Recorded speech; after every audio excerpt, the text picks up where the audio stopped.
여러분 안녕하십니까? 다양한 뉴스가 가득한 방송 IHK 리포트 임리아입니다. 5월 12일 금요일 뉴스 시작하겠습니다. 여야 의원 24명이 한일 국회의원 친선 축구 경기를 위해 오늘부터 2박 3일간 일본을 방문합니다. 작년 11월 서울에서 열린 친선 경기 답방 차원입니다.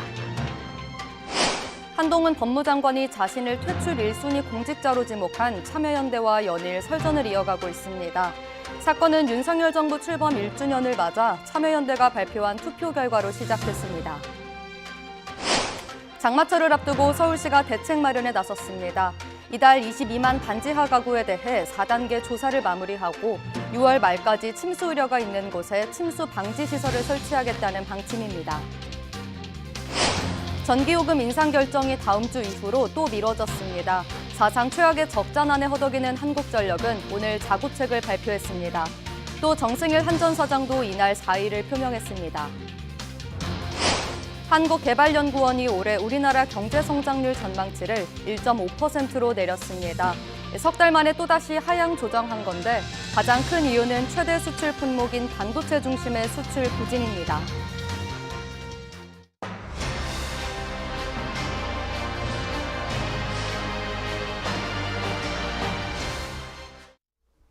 여야 의원 24명이 한일 국회의원 친선 축구 경기를 위해 오늘부터 2박 3일간 일본을 방문합니다.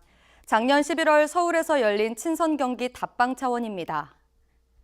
이번 국회의원 한일전에 국민의힘에서는 국회의원 축구연맹 회장인 정진석 의원 등 21명이 가는데요. 더불어민주당에서는 김영진, 김승남 의원이, 정의당에서는 류호정 의원이 각각 참석합니다. 일본 측에서는 자민당의 에토 세이시로 회장을 비롯한 23명이 참여할 예정입니다. 양국 의원들은 내일 2002년 한일 월드컵 결승전 개최 경기장인 일본 요코하마 닛산 스타디움에서 경기를 치르는데요.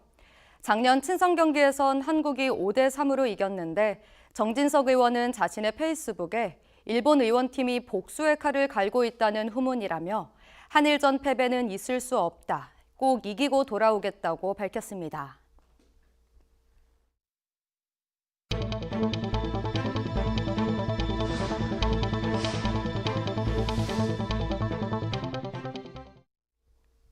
한동훈 법무장관이 자신을 퇴출 1순위 공직자로 지목한 참여연대와 연일 설전을 이어가고 있습니다. 참여연대가 한 장관을 검찰의 기득권을 대변하는 정치검사라고 비판하자 한 장관은 참여연대가 지난 정권 편을 들다가 갑자기 심판인 척한다고 받아쳤습니다. 사건은 윤석열 정부 출범 1주년을 맞아 참여연대가 발표한 투표 결과로 시작됐는데요. 참여연대는 교체해야 할 현 정부 고위 인사 8명을 자체 선정했는데 투표 결과 한동훈 법무장관이 교체 1순위로 지목됐다고 밝혔습니다. 그러자 한 장관도 곧바로 반격했습니다. 그는 왜 특정 진영을 대변하는 정치단체가 중립적인 시민단체인 척하는지 모르겠다고 쏘아붙였는데요. 그러면서 5년 내내 한쪽 팀 주전 선수로 뛰다가 갑자기 심판인 척한다고 국민이 속지 않는다고 비판했습니다. 참여연대가 다음 주 현 정부와 검찰을 비판하는 내용의 보고서를 내겠다고 예고하면서 한 장관과 참여연대의 설전은 한동안 이어질 것으로 보입니다. 지난해 여름 폭우로 인해 반지 하방이 물에 잠기면서 일가족이 숨지는 안타까운 사고가 있었죠. 빗물이 순식간에 집 안까지 차올랐기 때문인데 이런 일을 막기 위해 서울시가 장마철을 앞두고 대책 마련에 나섰습니다. 서울시는 이달 22만 반지하 가구에 대해 4단계 조사를 마무리한다고 밝혔는데요. 이번 조사에 따라 반지하 주택은 침수 위험도와 침수 예방시설 필요성이 총 4가지로 분류됩니다.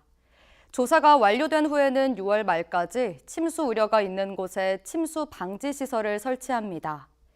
쇠창살 같은 방범창을 열고 닫을 수 있게 만드는 작업도 진행 중인데요. 방범창 때문에 탈출은 물론 구조도 힘들었다는 지적 때문입니다. 이 밖에도 서울시는 반지하 주택 거주자를 비롯해 열악한 주거 환경에 놓인 저소득 가구를 대상으로 공공임대주택으로 이주를 지원합니다. 또 서울시는 침수 예경보제를 전국에서 가장 먼저 시행하기로 했습니다.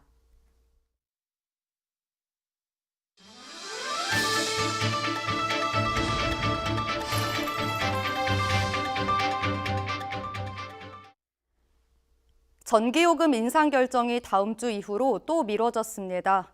사상 최악의 적자난에 허덕이는 한국전력은 오늘 자구책을 발표했습니다. 자구책의 내용을 보면 크게 자산 매각, 인력 감축, 임직원의 임금 반납 등인데요. 한전은 조 단위에 달할 것으로 추산된 알짜 자산인 서울 여의도 남서울 본부까지 팔기로 했습니다. 또 올해 1월 에너지 공기업 최대 규모인 496명의 정원을 감축한 데 이어 향후에도 필수 증가 소요 인력 1,600여 명을 인력 재배치를 통해 자체 흡수하겠다는 계획입니다. 임직원 임금 인상분도 반납하는데요.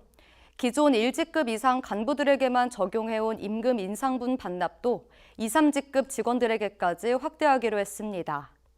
이 같은 조치로 한전은 오는 2026년까지 25조 7천억 원 규모의 재무 개선을 하겠다는 방침인데요. 정부와 여당이 전기요금 인상의 전제 조건으로 한전의 고강도 자구책을 요구해온 만큼 이번 한전 발표에 따라 다음 주에는 전기요금 인상 결정이 이뤄질 것으로 보입니다.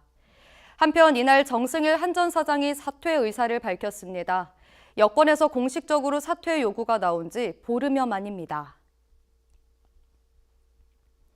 올해 경제 전망이 갈수록 비관적으로 되고 있습니다. 국책연구기관인 한국개발연구원도 올해 우리나라 경제 성장률 전망치를 1.5%로 내렸습니다. KDI는 지난해 11월과 올해 2월 우리나라 경제 성장률을 1.8%로 제시했었는데요. 석 달 만에 이보다 0.3%포인트 낮춘 1.5%로 다시 하향 조정했습니다.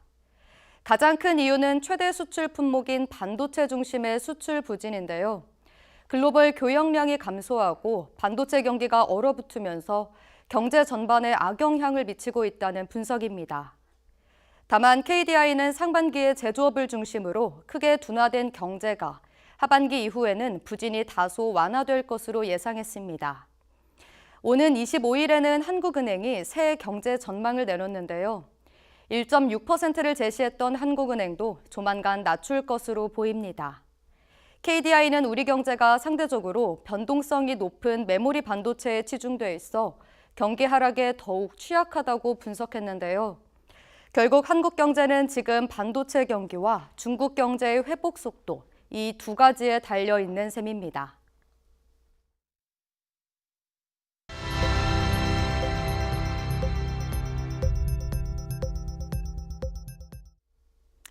외국계 증권사 소시에테 제네랄 증권발 주가 하락 사태로 논란에 휩싸인 가수 임창정의 이름을 딴 막걸리가 판매 중단됩니다.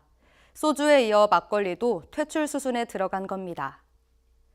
임창정 미숫가루 꿀 막걸리는 세븐일레븐에서 처음 출시됐고 현재 대형마트에서도 판매되고 있는데요.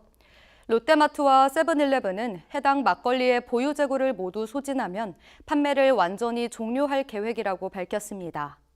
다만 이마트는 아직 검토 중이라고 했지만 다른 업체에서 판매 중단에 들어간 만큼 이마트 역시 같은 절차를 밟을 것으로 보입니다. 앞서 세븐일레븐은 임창정과 손잡고 올해 2월 프리미엄 증류식 소주를 출시했는데요. 세븐일레븐은 주가 조작 사태에 연루된 임창정이 자신도 피해자라고 주장하는 만큼 사태를 지켜본다는 입장이었지만 그가 라더견 회장이 주최한 파티에 참석한 사실이 드러나는 등 여론이 약화하자 결국 판매 중단을 결정했습니다. 지난해 트위터를 인수한 후 대규모 감원과 공격적 유료화 등 파란을 일으켰던 일론 머스크 트위터 최고 경영자가 인수 약 7개월 만에 CEO 자리에서 내려옵니다.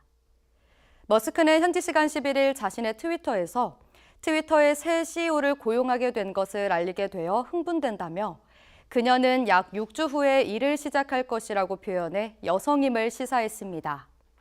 그러면서 자신은 CTO 역할을 맡을 것이라고 밝혔는데요. 새로운 트위터 CEO 후보로는 NBC 유니버셜의 린다 야카리노 광고 파트너십 대표가 유력하게 거론됐습니다.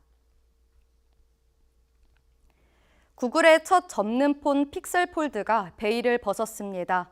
삼성전자가 주도하는 폴더블 폰 시장에 미국 빅테크 기업으론 처음 출사표를 던진 겁니다.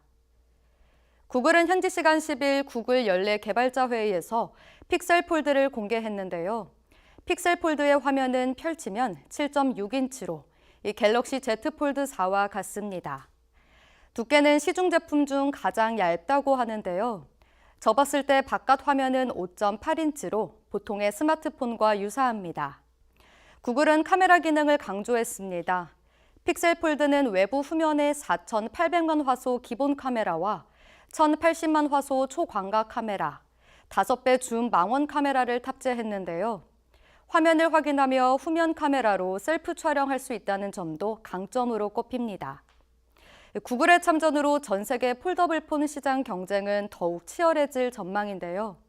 삼성전자는 폴더블폰 신작 공개를 예년 대비 2주가량 앞당겨 7월 말 행사를 여는 초강수로 맞대응할 예정입니다.